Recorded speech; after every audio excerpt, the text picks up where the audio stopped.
Welcome back to the Daily Crypto Deep Dive. Today, we're stepping away from the normal market noise for a moment. We're not just talking about Bitcoin candles, XRP headlines, Solana updates, Federal Reserve meetings, or whether the crypto market is up or down today. We're going bigger than that because there is a question building in the background that could shape the next 10, 20, maybe even 30 years of the global economy. The question is simple, but the answer is massive. What happens to money when artificial intelligence starts doing jobs for almost nothing? Not just helping people do their jobs faster, not just making workers more productive. I mean, what happens when AI starts replacing whole chunks of work that used to require human beings, human wages, human offices, human managers, and human time?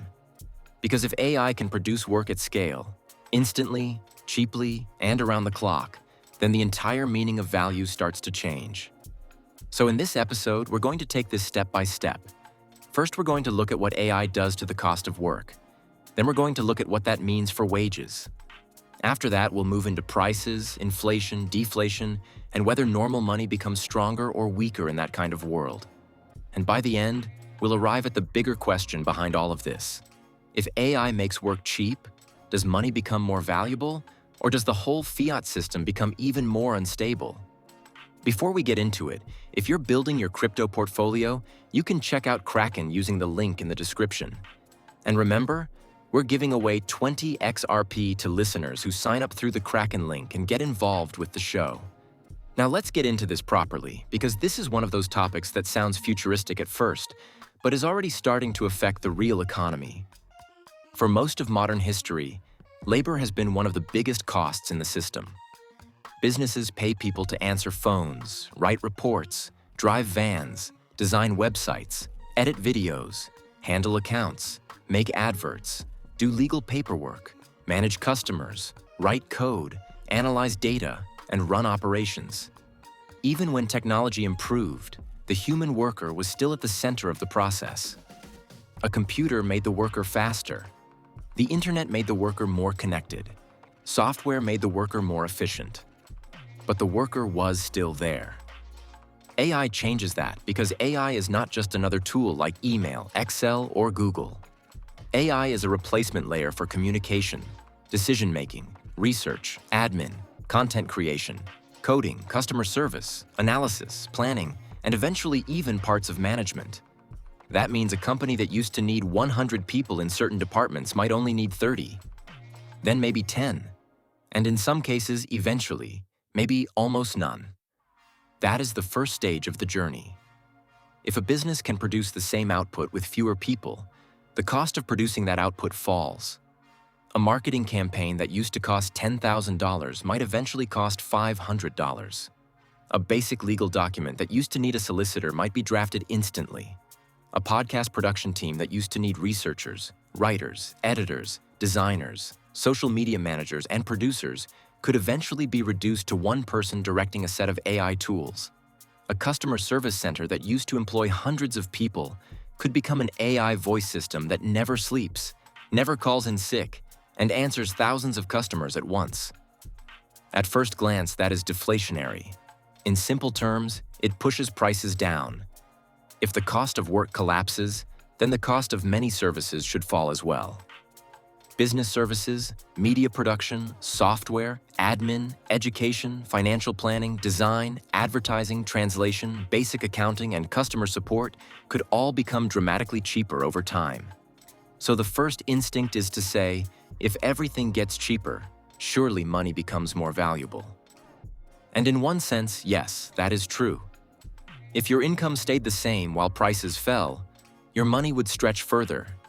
You could buy more with the same dollar. That would mean the purchasing power of your money had gone up. But this is where the story takes its first serious turn, because the big assumption there is that your income stays the same. And that is the dangerous part. If AI makes work cheap, it can also make human labor less valuable in many industries.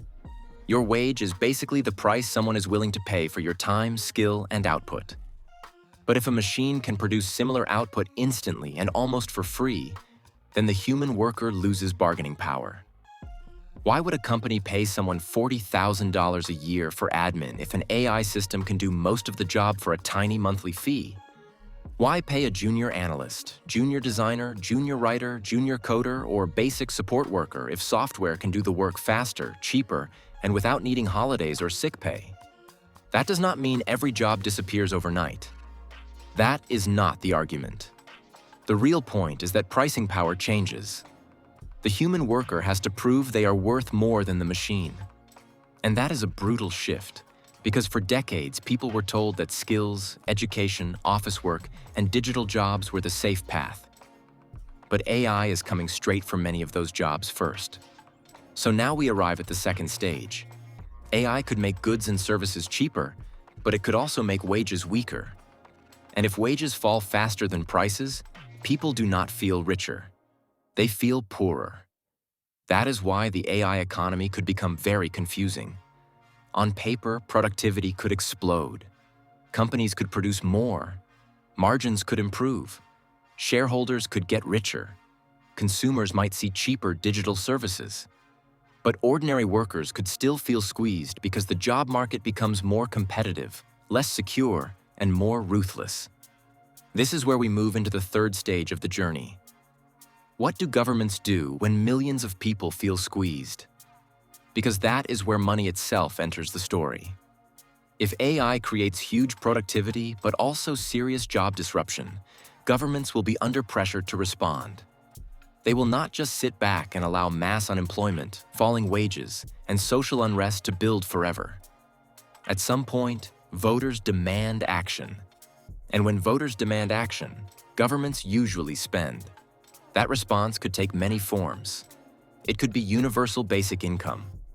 It could be higher welfare spending. It could be AI taxes, robot taxes, bigger public sector support, retraining schemes, subsidies, or tax credits. It could be bigger deficits and more government borrowing. And in a real crisis, it could eventually mean more money creation. This is the key tension at the heart of the whole episode. AI itself is deflationary, but the political response to AI could be inflationary. That point is crucial because people often treat AI as if it will simply make everything cheaper and therefore kill inflation. But that is too simplistic. Yes, AI may reduce the cost of production, but if it weakens wages and damages employment, it may also increase the demand for government intervention. And government intervention usually has a cost.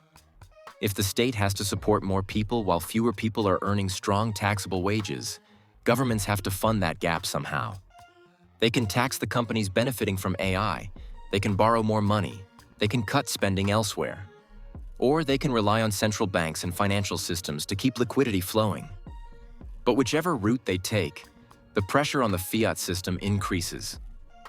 So while AI is trying to make goods and services cheaper, governments may be forced to make more money available just to keep society stable.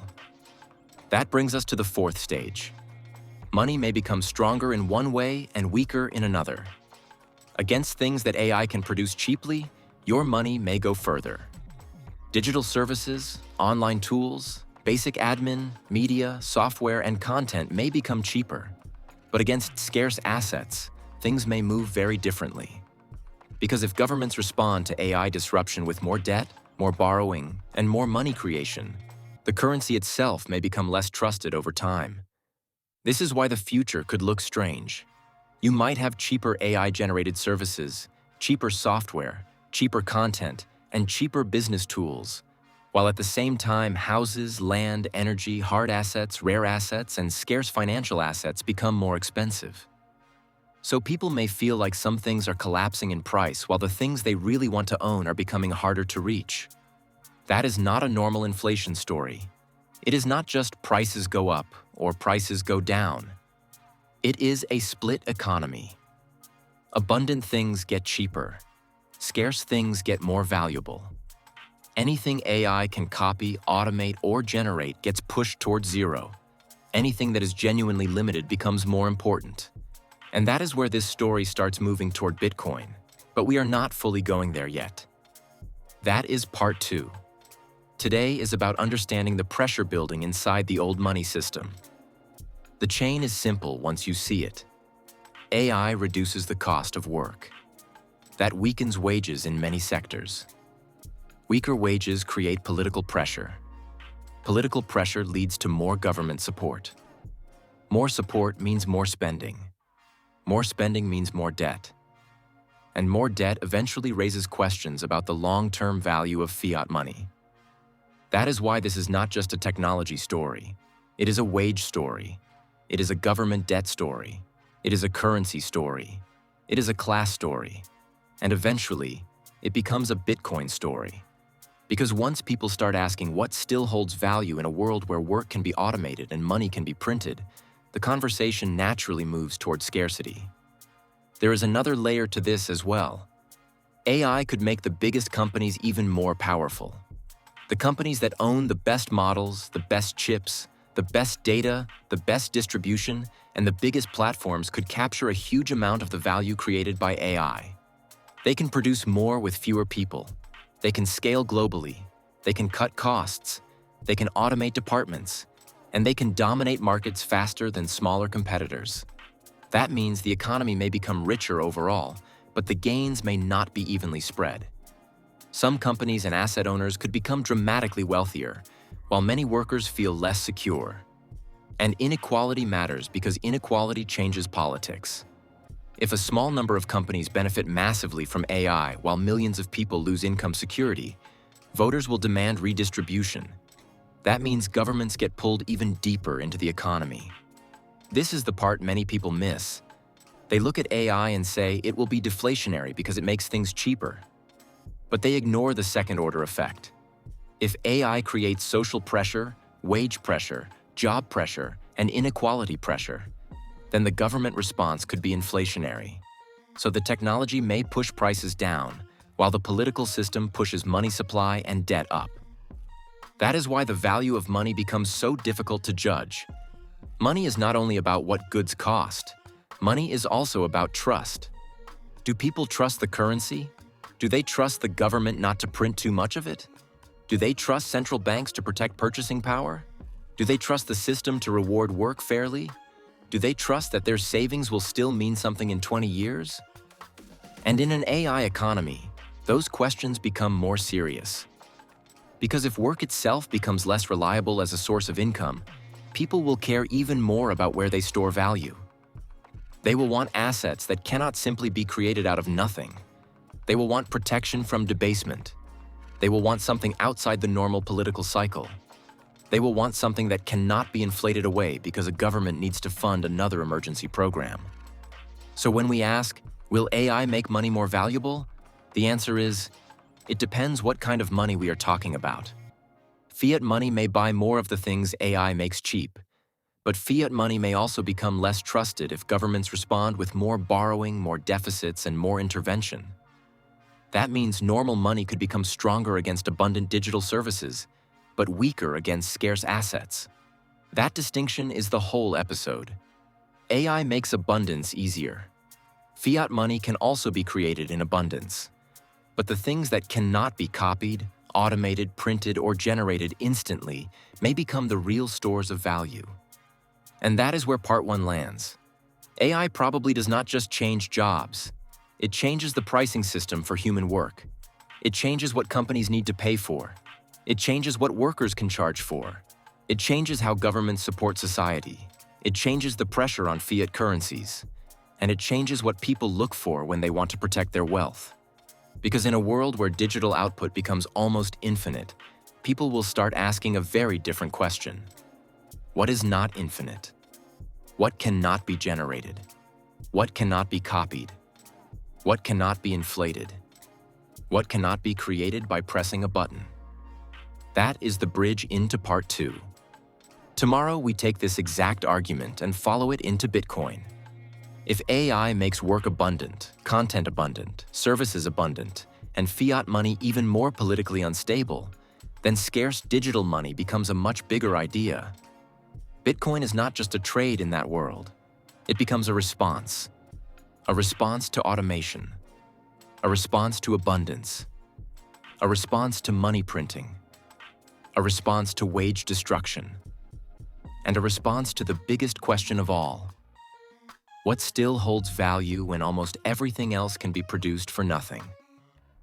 So part 1 is the warning. AI may make work cheaper, but it may also make wages weaker and fiat money more unstable. Part 2 is the Bitcoin question. If AI changes the value of work, could Bitcoin become one of the most important stores of value in the new economy? Like and follow, and we will see you at the top.